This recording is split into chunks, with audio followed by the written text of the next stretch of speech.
అప్పుల బాధలు వెంటాడుతున్నాయా? అయితే 6 JVR వారి జాతిరత్నాలు ధరించండి. హలో అండి, అందరికీ నమస్కారం. నిజానికి ఇది ఒక బిగ్ బ్రేకింగ్ అని చెప్పుకోవాలి. లండన్ నుంచి నెదర్లాండ్ వెళ్లాల్సినటువంటి ప్రత్యేక విమానం బాంబు పేలినట్టు పేలింది. మంటల్లో బూడిదైపోయింది. దాదాపు 15 మంది ప్రాణాలు, 13 మంది ప్రయాణికులు, పైలట్, కో పైలట్, మొత్తంగా 15 మంది ప్రాణాలు గాల్లో కలిసిపోయాయి. నిజానికి మనం అహ్మదాబాద్ నుంచి లండన్ వెళ్లాల్సినటువంటి విమాన ప్రమాదం తర్వాత ఆ విమాన ప్రమాదంలో 270 మంది చనిపోవటం, దేశం మొత్తం ఒక్కసారిగా ఉలికి పట్టడం, విమాన ప్రయాణికులు ఒక్కసారిగా భయపడే పరిస్థితికి గురి కావటం మనం చూసాం. ఆ తర్వాత కూడా అనేక విమానాలు ప్రమాదాలకు గురి కావటం వరుసగా మనం వింటూ ఉన్నాం. వరుసగా ఈ మధ్యకాలంలో అనేక విమాన ప్రమాదాలు వినున్నాం. ఒక అహ్మదాబాద్ విమాన ప్రమాదం తర్వాత అనేక ప్రమాదాలు వినున్నాం. అహ్మదాబాద్ విమాన ప్రమాదం మీద ఎంక్వైరీ కొనసాగుతోంది.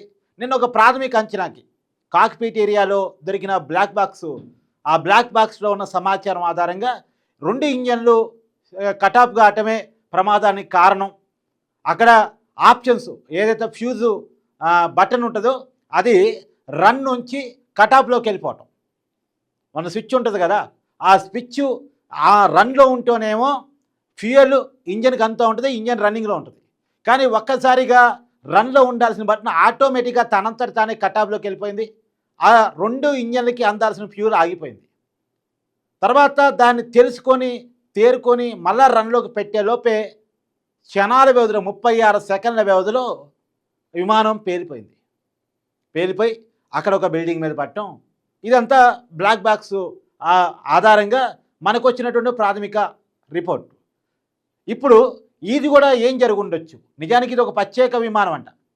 ప్రత్యేక విమానం అంటే కేవలం కొద్ది మంది మాత్రమే బుక్ చేసుకుంటారు, కుటుంబం బుక్ చేసుకుంటారు. దీంట్లో ఒక 15 మంది మాత్రమే పడతారంట, 15 నుంచి 20 మంది మాత్రమే పడతారంట.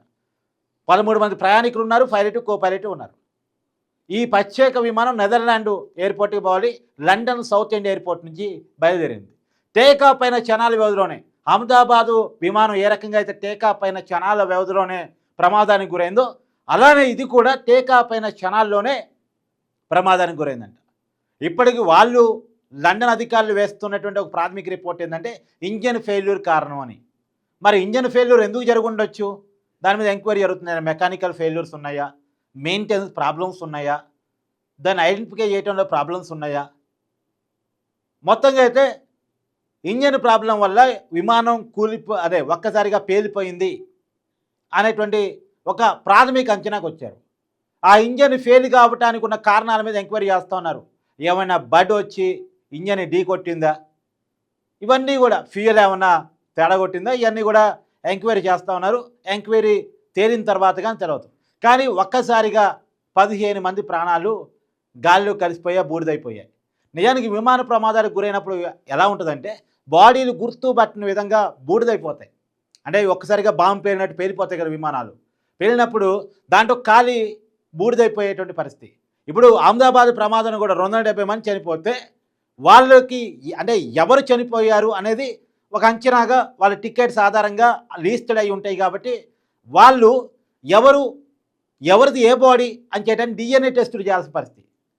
డిఎన్ఏ టెస్టులు చేసి ఎవరి బాడీ ఎవరిదో గుర్తించి వాళ్ళ బంధువులకు అప్పచెప్తున్న పరిస్థితి. ఇప్పటికీ ఇంకా చాలా బాడీలు వాళ్ళ బంధువులకు అప్పచెప్పలేదు.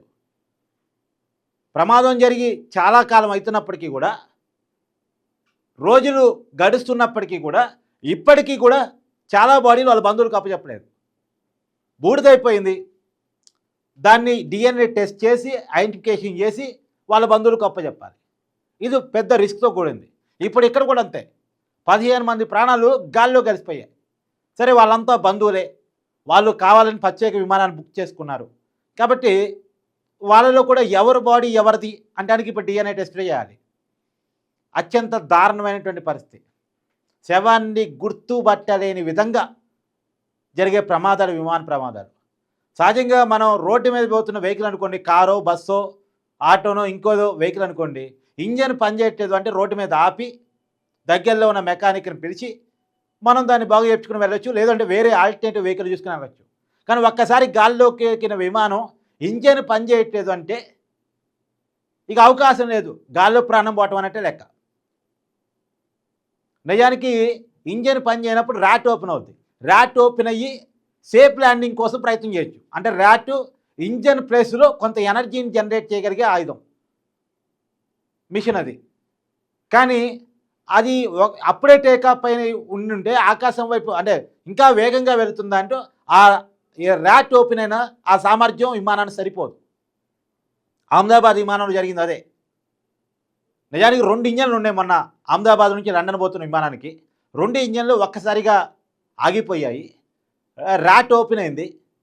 ర్యాట్ అనేటువంటి ఒక మిషన్ ఓపెన్ అయింది. ఓపెన్ అయినప్పటికీ కూడా అది ఇచ్చే సామర్థ్యం ఆ విమానానికి అప్పుడు సరిపోలేదు. ఎందుకంటే కేవలం 600 అడుగుల ఎత్తులోనే ఆ విమానం ఉంది. ఇంకేమన్నా దూరం పోయి ఉంటే అప్పుడు ఏమన్నా సామర్థ్యం సరిపోయి ఉండేదేమో. ఇక్కడ కూడా అంతే, టేకాఫ్ చేసిన కొద్ది క్షణాల్లోనే కాబట్టి వెంటనే ఆ ర్యాట్ ఓపెన్ అయినప్పుడు కూడా అది పెద్ద సామర్థ్యం చూపించలేకపోయింది. విమాన ప్రమాదానికి కారణం అయింది. ఏది ఏమైనా ఒక దురదృష్టకరమైన సంఘటన. లండన్ సౌత్ ఎండ్ ఎయిర్పోర్ట్ నుంచి టేకాఫ్ అయినటువంటి క్షణాల్లోనే నెదర్లాండ్ వెళ్లాల్సినటువంటి విమానం ఒక్కసారిగా గాల్లో బాంబులా పేలిపోవటం, 15 మంది స్పాట్ డెడ్ కావటం అనేటువంటిది ఒక్కరిని కూడా రక్షించలేని అందుకే ఎవరూ రక్షించలేరు, సాధ్యమయ్యే పని కాదు. ఇక మొన్న అదృష్టం కొద్దీ అహ్మదాబాద్ నుంచి లండన్ వెళుతున్నటువంటి విమానంలో ఒక్కతను బతికారు.